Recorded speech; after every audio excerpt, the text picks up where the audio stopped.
बीडमध्ये म्हणून नाही, मी आज आले ते सगळे गावं अंबेजोगाई, नेकनूर, केज, मी सगळीकडे बघत होते की कचऱ्याच्या बाबतीत मी थोडं असमाधान व्यक्त केलं. फक्त बीडमध्ये नाही, मी ओव्हरऑलच बघते.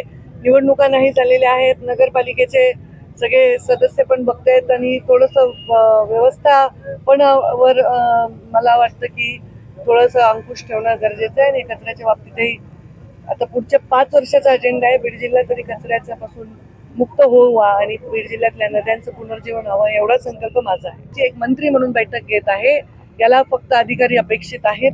आणि या बीड जिल्ह्यामध्ये आष्टीमध्ये खास करून प्रचंड पाऊस पडलेला आहे, शिरूरमध्ये पाऊस पडलेला आहे, माजलगावमध्ये पडलाय, परळीमध्ये, पण इतर सगळ्या ठिकाणी आता जिथे जिथे काही मृत्यू झाले त्या ठिकाणी मी भेटी दिल्या. कोणी वाहून गेलेलं आहे, कोणाचं नुकसान झालेलं आहे. सगळ्या जिल्ह्यात प्रत्येक ठिकाणी मी जाऊ नाही शकले तरी मी सत्ता आणि सरकार म्हणून अधिकाऱ्यांना आदेश देऊ शकते आणि त्याच्या संदर्भातला आढावा मी घेत आहे आणि त्यांना योग्य ते आदेश सरकारच्या माध्यमातून देईन.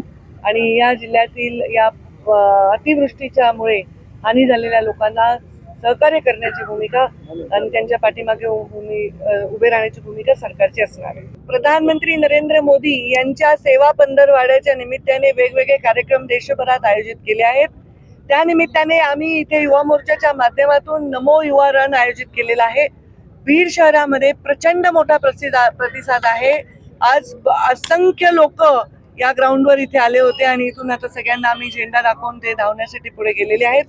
युवा मोर्चाचे अध्यक्ष संजय आंधळे, आमचे शंकर देशमुख, आमचे जिल्ह्याचे अध्यक्ष, आमचे सहकारी योगेश क्षीरसागर, आमच्या लांबरूडताई, आमचे इर्शादताई, अल्पसंख्याकांचे अध्यक्ष आमचे नेते सर्जेराव तात्या, इथे उपस्थित सगळे मान्यवर, आमचे अशोकजी लोढा जे शहराचे अध्यक्ष आहेत, हे सर्व मान्यवर इथे उपस्थित आहेत. आणि खूप मोठा प्रतिसाद बीड जिल्ह्यामध्ये मॅरेथॉन वेगवेगळ्या स्पर्धा जिंकलेले लोक, आमचे आयर्नमॅन झालेले लोक आणि वेगवेगळे स्पोर्ट्समध्ये ऍक्टिव्ह असणारे वेगवेगळे संस्था याच्यामध्ये सहभागी झाल्या आहेत.